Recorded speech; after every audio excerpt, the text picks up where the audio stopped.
அந்த கோயிலை பூட்டுறதுக்கு உங்களுக்கு என்ன ரைட்ஸ் இருக்குன்னு சொல்லி உசிலம்பட்டி ஆர்டிஓட்டையும் உடனே நேரடியாக பேசினாரு.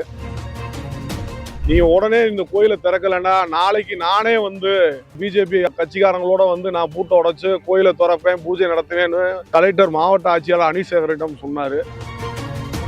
வணக்கம், நான் மதுரையில வழக்கறிஞரா உயர்நீதிமன்றத்தில் பணியாற்றிட்டு இருக்கேன். எனது சொந்த ஊர் வந்து உசிலம்பட்டி தாலுகா ஆரியப்பட்டி கிராமம். எனது குலதெய்வ கோயிலான கல்யாண கருப்பசாமி கோயில் வந்து உசிலம்பட்டி தாலுகா ஆரியப்பட்டி கிராமத்துல இருக்கு. அது 2020 இருந்து 23 வரைக்கும் கோயில் பூட்டி இருந்துச்சு. ரொம்ப நாங்க முயற்சி பண்ணோம், பல வழக்குகள் போட்டு நாங்க துறப்பதற்காக ஏகப்பட்ட முயற்சி எடுத்தோம். எந்த ஒரு இதுவுமே நடக்கல.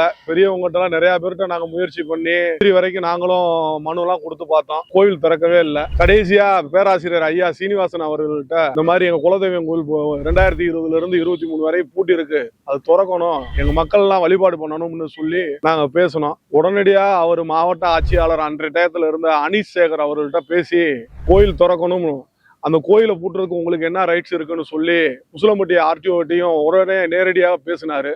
நீங்க இது சம்பந்தமா கோர்ட்ல வழக்கு நடந்துகிட்டு இருக்கிறதுக்கு சட்ட நடவடிக்கை எடுப்பதற்கு சட்ட உதவிகளும் செஞ்சு நீங்க உடனே இந்த கோயிலை திறக்கலைன்னா நாளைக்கு நானே வந்து பிஜேபி கட்சிக்காரங்களோட வந்து நான் பூட்டை உடைச்சு கோயிலை திறப்பேன், பூஜை நடத்துவேன்னு கலெக்டர் மாவட்ட ஆட்சியாளர் அனிசேகரிடம் சொன்னாரு.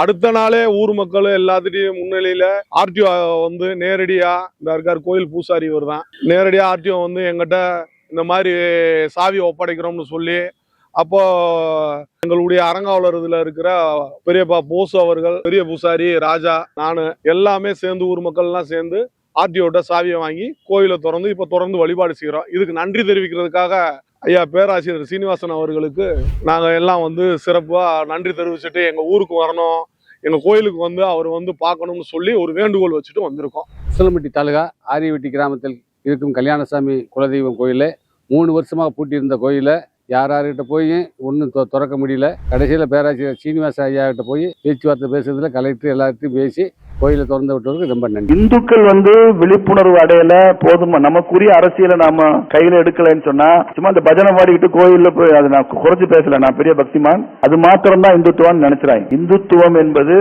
கோவில் கட்டுறது இல்ல, கும்பாபிஷேகம் பண்றது இல்ல, விபூதி பூசிக்கிட்டு குங்குமம் வச்சுக்கிட்டு இல்ல. இந்துவாக வாழ்வது, இந்து உணர்வுடன் வாழ்வது, மதமாற்றம் எடுக்காமல் தடுப்பது, எதிர்கால இந்துக்கள் கண்ணியமா சுயமரியாதையோட என் தலைமுறை வாழணும்னு நினைக்கிறதா இந்துத்துவம். அதெல்லாம் விட்டுட்டு நீங்க ஏதோ பண்ணிக்கிட்டு வச்சுக்கிட்டு பஜனை பாடுற இந்துத்துவம் வேண்டாங்க. குருஜி சொல்றாரு புல்லாங்குழல் ஊதுற கிருஷ்ணன் வேண்டாம். குருஜி சொல்றாரு ஞான கங்கையில இந்த புல்லாங்குழல் ஊதிக்கிட்டு இருக்கிற கிருஷ்ணன் வேண்டாம் எங்களுக்கு. அப்ப என்ன கிருஷ்ணன் வேணும்? பாஞ்சஜன்யம், சங்க எடுத்து ஊதுறான்ல, போர் பேரிகை கொட்டுறான்ல கிருஷ்ணன் குருச்சேத்திரத்துல, அந்த கிருஷ்ணன் தான் வேணும்னு சொல்றாரு.